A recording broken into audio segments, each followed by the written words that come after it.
தந்தை மகன் தூய ஆவியின் பெயராலே ஆமேன்.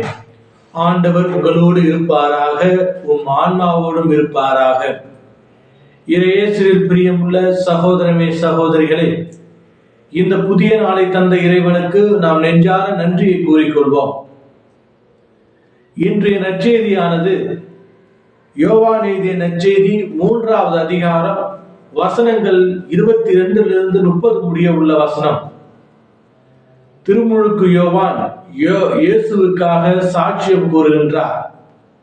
அவர் செல்வாக்கு பெருக வேண்டும், என் செல்வாக்கு குறைய வேண்டும். நான் மெஸ்ஸியா அல்ல, அவருக்காக வந்த முன்னோடி என்று. அன்புமிக்க சகோதரமே சகோதரிகளே, உலக வரலாற்றிலே எடுத்துக்கொண்டோம் என்றால் திருமுழுக்கு யோவானை விட தாழ்ச்சியும் தியாக குணமும் கொண்ட மனிதரை பார்ப்பது மிக மிக அரிது. தன்னுடைய வாழ்விலே தனக்கு கிடைத்த மாபெரும் பெருமையையும் புகழையும் தனக்கென வைத்துக் கொள்ளாமல், தான் இந்த உலகத்திற்கு எதற்காக வந்தேன், அனுப்பப்பட்டேன் என்பதின் நோக்கத்தை உணர்ந்து கடவுளின் சித்தம் என்ன என்பதை அறிந்து அதன்படி வாழ்ந்தவர் தான் திருமுழுக்கு யோவான். அதனால்தான் அவர் தன்னுடைய நிலை மாறாமல் அவ்வாறே இருக்கின்றார். நான் மெஸ்ஸியா அல்ல, அவருக்காக அனுப்பப்பட்ட தூதன், முன்னோடி என்று தன்னைத்தானே கடவுளின் முன்பும் மனித குலத்தின் முன்பும் தாழ்த்திக் கொண்டு இயேசுவை இந்த உலகத்திற்கு மெஸ்ஸியாவாக காண்பித்தவர் தான் திருமுழுக்கு யோவான். அன்புமிக்க சகோதரமே சகோதரிகளே, நாமும் பல நேரங்களிலே இவரை போல தாழ்ச்சியும் தியாக குணமும் கொண்ட மனிதர்களாக வாழ அழைக்கப்படுகின்றோம். நமக்கு உதவி செய்தவர்கள், நம்மோடு இருந்தவர்கள், நமக்காக வாழ்ந்தவர்கள், இவர்களுக்காக நாம் எவ்வாறு சாட்சியம் பகர்கின்றோம்?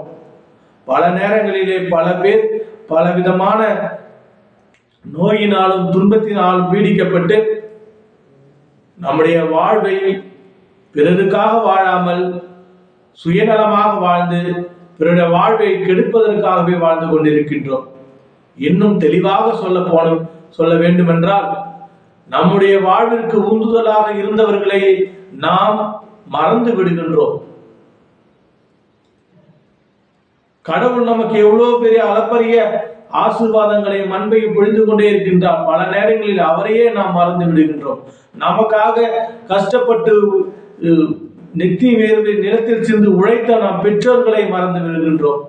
நமக்காக அனைத்து தியாகங்களையும் செய்த சகோதர சகோதரிகளை மறந்து விடுகின்றோம்.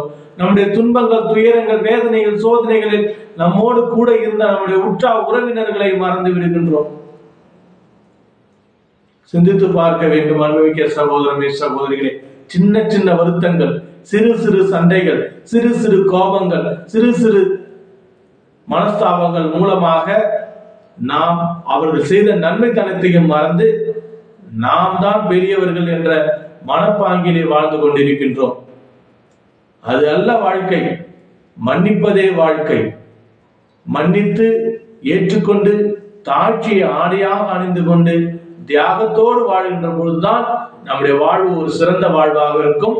நாமும் கிறிஸ்துவை தன்னுடைய வாழ்விலே சாட்சியாக ஏற்றுக்கொண்டு நாம் அவருக்கு சாட்சிய பகர் வாழ முடியும். நம்முடைய சொல்லாலும் செயலாலும் ஒரு சாட்சியாக கிறிஸ்துவை உலகத்திற்கு பிரதிபலிப்போம் என்ற நம்பிக்கையோடு இந்த புதிய நாளை தொடங்குவோம். இறைவனுடைய ஆசீர்வாதம் உங்களுக்கும் உங்கள் குடும்பத்திற்கும் நிறைவாக கிடைக்க சிறப்பாக ஜெபிப்போம். எல்லாம் வல்ல இறைவன் தந்தை மகன் தூய திராவி உங்கள் அனைவரையும் நிறைவாக ஆசீர்வதித்து காத்து வழிநடத்துவாராக. ஆமீன்.